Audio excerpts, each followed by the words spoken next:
There's a lot of players in the space that want or aim to have different tokens with different use cases, and they have a utility token, a governance token, a liquidity token, etc. So for the token Leo, as I understand it, you have the same, well, you have just one token and it serves as the liquidity token for the ecosystem, the utility token, the governance token, and also the revenue generating token, right? So there's only one token that serves all of these purposes. Exactly. Yeah, there's one and like I said kind of earlier, you've got this ecosystem that we've built and all these different features and products and forms of generating system income, liquidity pools, utility, and whatnot. But at the center, you've got all these little bubbles. But then at the center, you've got the Leo token, which absorbs all of that value. It captures all of that value and ultimately grows as those other kind of adjacent things grow. And most importantly, there's no dilution with new tokens or new collections or new shiny new things in the ecosystem. It all goes back and it all revolves around the Leo token. So I think Yeah, that's one of the and biggest pluses. yeah, and without diving too much into history, because I think this format is better for primarily talking about what we're doing now and in the future. We did go the route that I think a lot of other projects go in the crypto space, which is you do launch new collections and you do try to find ways to branch out. I think a key mistake that we made early on and lesson that we've learned has been branching out too intricately and then launching other tokens and other projects, like sister projects, which I think a lot of I see a lot of other projects doing it. And I realized a few years ago how big of a mistake that was, especially as a small ecosystem that's trying to grow your core product and the core token. Branching out too much can kind of bite you in the ass. So I do believe in having one token for everything and not diluting that brand or that image or that token, by launching a bunch of other sister products. And I've got this. I'm sitting on this kind of like vision document, which I've been meaning to put out for a while, that talks about Leo now and Leo going forward. A key piece of that is we have these core KPIs. The core idea is we've got the Leo platform. We're growing our monthly active users, and we're constantly aiming to kind of build our user base. And then we're looking to monetize the brand and monetize the user base by building products that service those customers' needs. So, the customers are the users, and building the user base is always the number one focus. I've always talked about cultivating depth and width with the user base. So what that means is depth means creating a deeper relationship with each existing user, kind of furthering your relationship with them. And then width means getting more users over time. So, obviously increasing the depth of your connections and then also getting new connections is extremely important. So, along with that, as you monetize the brand and the product and Inleo and LeoDex, the whole idea there is we're creating products that are useful to you guys, and by doing so, we're able to generate revenue, which ultimately creates that system income, which creates that long-term prosperity for the Leo token, because all that system income ultimately buys the Leo token. So, whether it's premium collecting $10 a month and then buying the Leo token with it, or whether it's LeoDex making a 45 basis point swap fee on every time you guys swap, these products are meant to generate system income revenue for the Leo token. The one Leo token that lives at the center of everything and captures all that value. And I think it's important to emphasize something. All of this revenue does not go to the team. The team and the company does not earn anything from the revenue generated by the platforms. The revenue comes for the team through the stake they have bought from the market, right? Yes. Well, I do think that that's a good follow-up question, which is a lot of people ask, and I even see Godfish ask, at what price are you going to dump a large portion of your Leo? The way that Leo is structured is in a way where in the long run, right now Leo, I think we're at like a $1.5 million market cap or thereabout.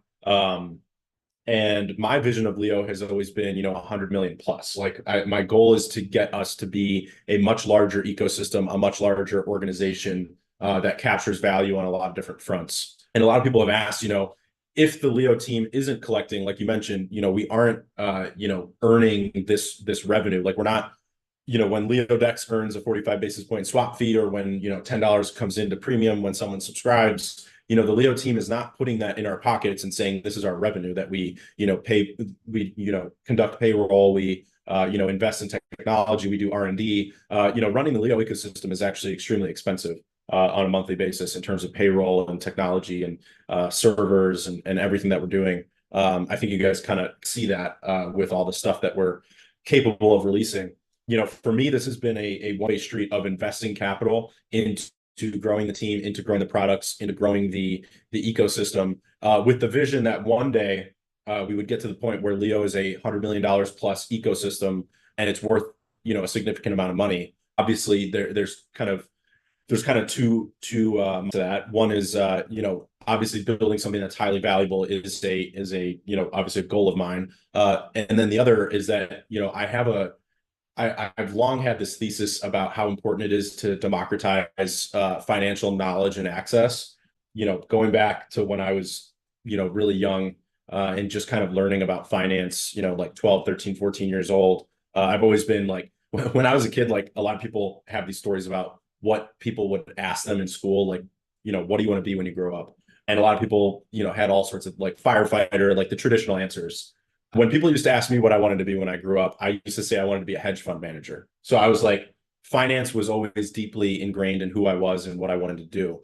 But as I grew up and as I learned more about finance, I learned that most people have no idea how finance works, or really anything related to how companies work, how the stock market works, how the monetary supply works, how the Fed works, how real estate rates work. Like every layer that you go into of the finance, you realize that there's more to peel back. And the average person really doesn't know much about finance. So if you go back to the founding principle of Inleo, which originally was called Steam Leo and then LeoFinance, it was always very finance centric. And I always said that I wanted to democratize financial knowledge and access. And that vision has not changed in terms of what I want to achieve with Inleo and the Leo ecosystem.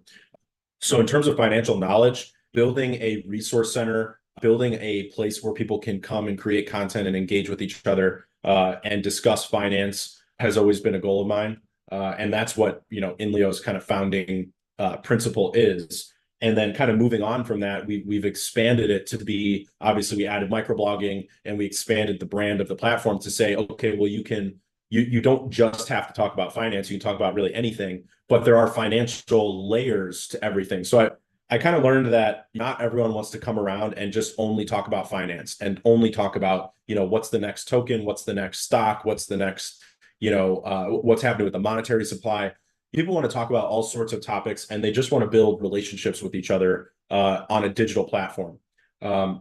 So as I've kind of learned that over the years, and we're coming up on the 5-year anniversary of the Leo token and ecosystem in July of this year. As I've kind of witnessed and experienced firsthand the way that people interact with digital platforms, I realized that what you really need to do if you want to capture large scale attention and teach people about finance is you need to build a platform that is like a digital home. It's a digital hub for different communities, and then add the financial layers on top of it, which is much more of a, kind of snow globe of reality, which is that, in reality, you don't just wake up every day and think about finance constantly and think about money all day long. A lot of us probably do think about money a pretty significant percentage of the day, especially considering that we're in this space already.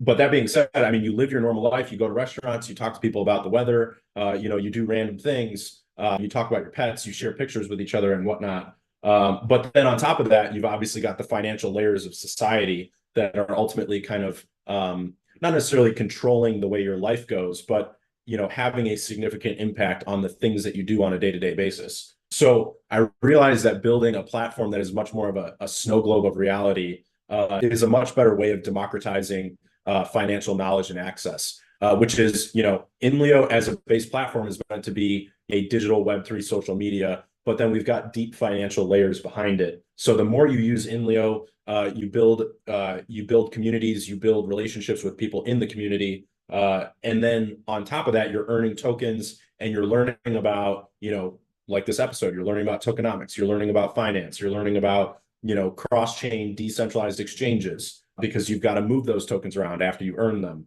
You're learning about staking, you're learning about inflation, system income, rewards pools, like all these financial layers, I realized, are things that you build on top of something that is much more generalized. So that is kind of how Inleo has developed from being financially centric to being a more open platform, but one that still has that original vision of democratizing knowledge and access to finance.